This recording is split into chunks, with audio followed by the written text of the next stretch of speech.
J'espère que vous allez tous très bien, bienvenue dans ce nouveau vlog, je suis très contente de vous reprendre aujourd'hui. Alors je viens juste de prendre ma douche, vous voyez un petit peu de bazar derrière moi, enfin vous voyez pas grand chose pour le coup.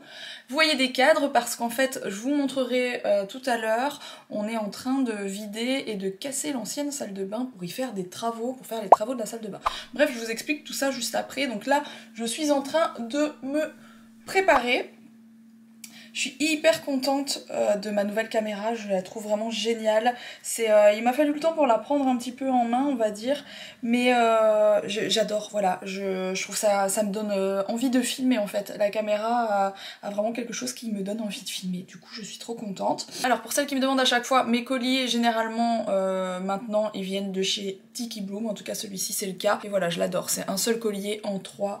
Pour celles qui se demanderaient. Alors avant de vous montrer l'histoire des travaux et tout le reste, je vais vous reparler rapidement des produits Melvita. Vous savez que j'ai été ambassadrice pendant toute l'année pour Melvita et j'ai eu la chance de tester beaucoup de produits et j'avais envie de vous parler de cette gamme-ci. C'est donc la gamme Nectar de miel et qui est une gamme qui est vraiment super bien pour les peaux un peu asséchées par le froid, les peaux sensibles. Et en réalité même moi qui de base ai une peau mixte, qui tire vers la peau grasse, l'hiver avec le froid c'est même pas la peine, j'ai une peau qui devient hyper sensible avec des fois des petites plaques et ça c'est vraiment une gamme qui est top pour cette période-ci. Pour ceux qui ne connaissent pas encore Melvita, Melvita c'est une marque qui a la charte Cosme Bio, c'est une marque qui existe depuis 35 ans, qui fait très attention aux produits qu'elle commercialise tout simplement. C'est des super produits qui sont très bons, qui sont vraiment agréables et qui sont efficaces. Franchement j'ai mes petits chouchous dans la marque, je vous en avais déjà parlé, ça c'est une chouette gamme aussi.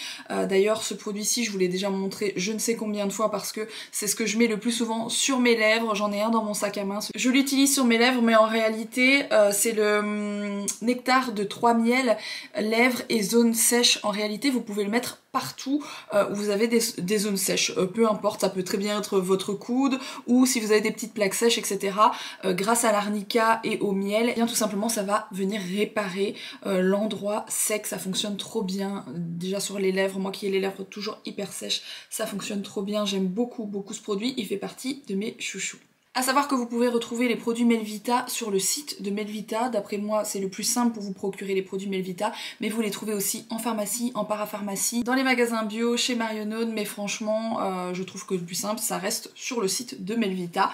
Et sachez qu'en ce moment, vous avez une super offre.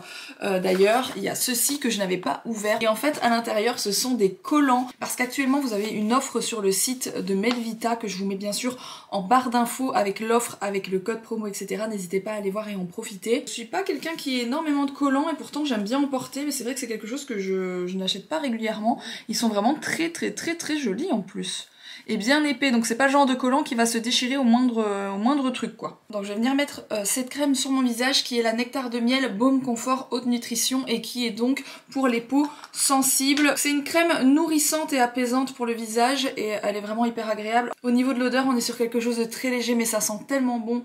Pour celles qui connaissent déjà cette crème, franchement, j'adore cette odeur. Et du coup ça fait vraiment du bien à la peau, directement pour les peaux qui tiraillent un petit peu avec le froid. Alors il y a également le lait fondant réconfortant, toujours nectar de miel, donc ça il est super aussi. Vous savez que je ne suis pas quelqu'un qui utilise énormément de lait pour le corps, de crème pour le corps, c'est sans doute un petit peu par flemme. Je devrais peut-être le faire encore plus à cette période parce qu'effectivement j'ai des zones sèches à certains endroits de mes jambes etc. Et pareil, donc sur le même principe, ça vient hydrater et apaiser les peaux sensibles, donc ça c'est top aussi, toujours sur la même odeur. Et ça par contre j'adore et je l'utilise tout le temps, c'est la Nectar de miel mais crème pour les mains. Ça en ce moment j'utilise vraiment tout le temps parce que ça fait trop de bien. C'est une crème onctueuse et un peu comment expliquer, un peu épaisse, mais voilà, ça rentre très rapidement dans les mains, hein, c'est pas ça, mais on sent que c'est quelque chose qui vient vraiment hydrater les mains. Alors je vous ai parlé de l'autre produit pour les lèvres juste avant, mais le stick pour les lèvres à la cire d'abeille, il est vraiment top aussi, il fonctionne très bien et il a une odeur, mais c'est une tuerie aussi, j'aime vraiment beaucoup. J'ai perdu mon sèche-cheveux, c'est-à-dire que hier j'avais un rendez-vous, alors c'était du lourd parce que j'avais un rendez-vous visio avec quelqu'un pour le travail et une demi-heure avant le rendez-vous visio j'avais pris ma douche et tout ça. Bon moi je me prépare pas souvent très à l'avance, c'était assez tôt le matin donc voilà. Me voilà en galère sans sèche-cheveux. Je n'ai aucune idée d'où est mon sèche-cheveux. En même temps, vous verriez le bazar qui est là derrière, c'est un sketch. Bon, voilà. Ah oui, parce qu'en fait, du coup, avant, dans l'ancienne salle de bain, on stockait des trucs que j'utilisais régulièrement, ou voilà, les draps de lit, enfin, un fauteuil que je mets pas tout le temps, mais de temps en temps que j'utilise, enfin bref, un tas de choses. Et du coup, il a fallu les sortir pour faire tout ça. Et maintenant, je n'ai plus ma brosse à cheveux, mais c'est merveilleux. Je ne vais pas m'en sortir. Et donc tout ça pour dire, pour mon histoire de cheveux, j'ai dû me sécher les cheveux en triple vitesse, genre j'ai eu un quart d'heure pour le faire, devant mon poêle au pelé. Il y a une ventilation, je me suis mise là avec ma brosse et j'ai fait ça pendant un quart d'heure, ça a fini par sécher et j'ai pu faire mon rendez-vous en temps et en heure sans avoir les cheveux mouillés, voilà. Bon bref, du coup je vous montre. Donc voilà où ça en est. Je ne sais pas si vous vous rappelez quand on avait fait la visite de la maison, pour ceux qui me suivent depuis très très longtemps, donc c'est une des pièces qui est encore telle quelle, hein. On n'a jamais rien fait mis à part stocker quelques petits trucs, et là il y a l'ancienne douche qui est pas ouf du tout, qui fait un peu flipper avec cette lampe là. Là il y avait le meuble qu'Alex a enlevé avec les deux vasques, et en fait Alex m'avait dit on va essayer de reculer, de gagner encore de la place parce qu'il y a un vide entre les trucs. Il le savait parce qu'il a dû passer déjà des tuyaux. Donc bref, là vous avez les anciens tuyaux justement d'évacuation et d'arrivée d'eau. Là la baignoire hein, avec le miroir, la fenêtre, bref, voilà à quoi ça ressemble. Et puis là ça va être le dressing d'Alex qui est tout simplement, hop, la porte qui est ici dans la chambre. Donc là pour le moment c'est en mode vidage, enfin il enlève tout quoi. Voilà voilà. Alors je suis trop contente, je parle pas trop fort parce qu'Owen dormait, il s'est réveillé. On a trouvé le carrelage qu'on allait poser, donc on a la chance d'avoir été... je vous expliquerai après l'histoire avec le carrelage parce qu'on a eu une mauvaise blague, mais du coup celui qu'on choisit c'est celui-ci, donc je suis trop contente, il est trop beau. Et je vous reprends juste après. Bon, du coup, me revoilà à la maison. Je n'ai plus tout à fait la même tête que dans le vlog d'hier parce que je suis un petit peu fatiguée aujourd'hui, mais bon, ça va aller. Je zozote un petit peu parce que j'ai un petit truc sur la langue qui me dérange fortement, sur lequel je mets du produit pour que ça parte. Je me suis un peu ouverte la langue en mangeant des chips hier ou avant-hier, et du coup, depuis, j'ai mal. Bref, ceci étant dit, je voulais vite fait vous expliquer mon histoire de carrelage parce qu'en fait il nous est arrivé une mauvaise blague entre guillemets parce que bon finalement ça va le faire quand même. On était allé acheter notre carrelage chez Leroy Merlin, on en avait trouvé un qui nous plaisait vraiment beaucoup, donc c'est pour faire toute cette pièce-ci. On va en même temps carreler le bureau et également une partie du sous-sol, enfin bref on fait 140 mètres carrés. Et le carrelage qu'on va poser ici va aussi être posé à l'extérieur dès que le bon temps va revenir, donc ce sera plus ou moins au mois de mai, et il y aura 200 mètres carrés à poser, donc c'est énorme, en gros il nous fallait quasiment 400 mètres carrés. Sauf qu'on avait dit, bon si on trouve pas le même pour l'intérieur, l'extérieur, si celui qu'on met en intérieur ne va pas en extérieur, ben voilà on en prendra un qui ressemble pour dire que ça continue, qu'on ait un peu l'impression d'être à l'intérieur ou à l'extérieur, même quand, enfin bref, je me comprends. C'était cool d'avoir l'idée d'avoir les deux carrelages intérieur-extérieur. Bon jusque là tout va bien, on trouve un carrelage intérieur qui nous plaît chez Leroy Merlin, on le commande, on le paye, etc.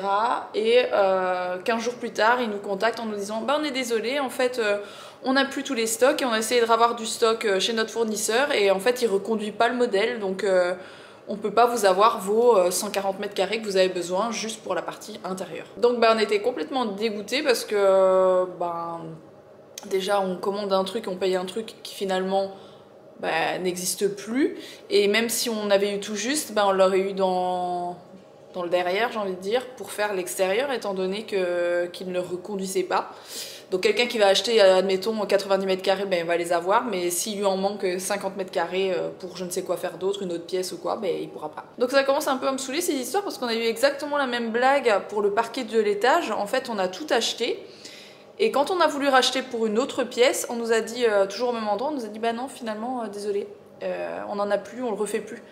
Les gars, faudrait peut-être essayer de rester sur la même gamme, surtout dans des grandes marques, enfin pour moi c'est quand même des grands distributeurs de tout ce qui est matériaux, etc. Chez qui on va tous, que finalement si vous décidez de refaire une pièce en plus ou quoi, vous pouvez pas le retrouver même 3 mois plus tard, c'est pas normal quoi. Donc voilà, un petit peu dégoûté, on a perdu... Par la même occasion, on a perdu du temps parce que du coup on devait le recevoir là et on devait le commencer maintenant, le carrelage d'ici, et finalement Alex il a décidé de faire les parties communes des apparts, donc les apparts sont terminés, mais il reste des parties communes, c'est-à-dire tout ce qui est couloir, repeindre et tout ça, refaire le sol, comme ça ce sera vraiment impeccable partout, et Et du coup il a décidé de faire ça en attendant parce que du coup vous avez vu dans la voiture, je suis allée chez un fournisseur de carrelage mais un peu plus professionnel, j'ai envie de dire, parce que c'est vraiment une entreprise qui ne fait que ça, donc c'est pas lui qui fabrique le carrelage, mais il travaille qu'avec 3 ou 4 grosses marques en Italie et tout ça, et du coup il n'y a pas du tout de problème de stock. Quand je lui ai dit il faudra environ 400 mètres carrés pour tout faire, mais je vous en prends une partie maintenant et dans 3 mois une autre partie, il m'a dit il n'y a pas de souci, vous inquiétez pas, c'est des trucs qu'on garde vraiment sur du long terme, donc il n'y a aucun problème. Et du coup on le reçoit dans 15 jours, sauf s'il y a confinement, ce genre de truc qui arrive, on verra bien, ce sera indépendant de la volonté de tout le monde, mais autrement on le reçoit dans 15 jours, donc d'ici 15 jours, 3 semaines on pourra commencer à refaire tout ici, et il est vraiment très chouette, donc ça va être un peu le même coloris que ce qui est posé actuellement. Je vous remontre le sol, donc c'est un espèce de beige, pour le coup ici c'est ce qu'on appelle du travertin, et il était très clair donc il me plaisait beaucoup, mais il est abîmé de partout, donc ça je vous avais déjà montré. Je vous remontre, là par exemple il y a des taches de rouille qu'on n'a jamais su avoir, et pourtant Alex il a essayé vraiment avec des produits bien acides. Ici il y avait toute une partie où c'était du béton, il était tout cassé en fait. Quand on est arrivé, on avait trouvé ce carrelage qui ressemblait du coup en termes de coloris très fort à celui qu'on avait, sauf qu'il glisse, donc vraiment c'est, même en chaussures on se casse la figure là-dessus, c'est horrible, je déteste. En bref, on avait mis un petit bout, mais vous voyez ici comment il est tout abîmé, ce n'est pas sale, c'est simplement le carrelage qui est abîmé. Et ce n'est pas tout bien sûr, vous avez plein d'endroits comme ça où il est cassé, mais voilà, c'était déjà comme ça quand on est arrivé à la maison, et du coup vous voyez on peut pas, enfin on avait dit qu'on essaierait de passer une machine ou je ne sais quoi, mais franchement il y a vraiment trop de boulot de réparation, donc on préfère tout changer. Donc voilà, on a pris la décision de tout refaire. Ce qui nous embête le plus, c'est le temps que ça va prendre, parce que c'est énormément de travail, c'est Alex qui va le faire, donc forcément il y a vraiment beaucoup de boulot. Je vous ai dit, il y a 140 mètres carrés à poser intérieur, donc c'est assez fou. En termes de rendu, pour celles qui connaissent bien la maison, entre guillemets, qui me suivent sur les réseaux depuis longtemps, c'est pratiquement la même couleur que le parquet qu'on a à l'étage. Donc c'est un parquet flottant qu'on a à l'étage, et ici c'est du carrelage effet parquet, donc on dirait vraiment un parquet, vraiment l'imitation vraiment canon je trouve, c'est style chêne, et chêne blanchi en fait, ce qui fait qu'il est beige mais très clair. Il est un tout petit peu plus foncé que ce qu'il y a actuellement au sol ici. Je voulais vraiment quelque chose de très clair, mais c'est le plus clair qu'on ait trouvé. On a fait 2 autres magasins, on n'a rien trouvé de plus clair dans les tons beige qui fassent vraiment vraie imitation parquet, que ça fasse pas trop fake, parce qu'il y en a aussi des imitations parquet en carrelage qui font hyper fake et c'est pas joli. Donc c'est le mieux qu'on ait trouvé. Donc voilà, je suis très contente, on verra ce que ça donne, et puis vous verrez pas mal de travaux dans les vlogs à venir, parce qu'on va refaire du coup le carrelage que je viens de vous expliquer, et ensuite on passe au dressing et à la salle de bain, donc notre salle de bain parentale et le dressing d'Alex. Et tout ça, ça va s'enchaîner dans les semaines à venir, et on va commencer par le carrelage d'ici 15 jours, 3 semaines.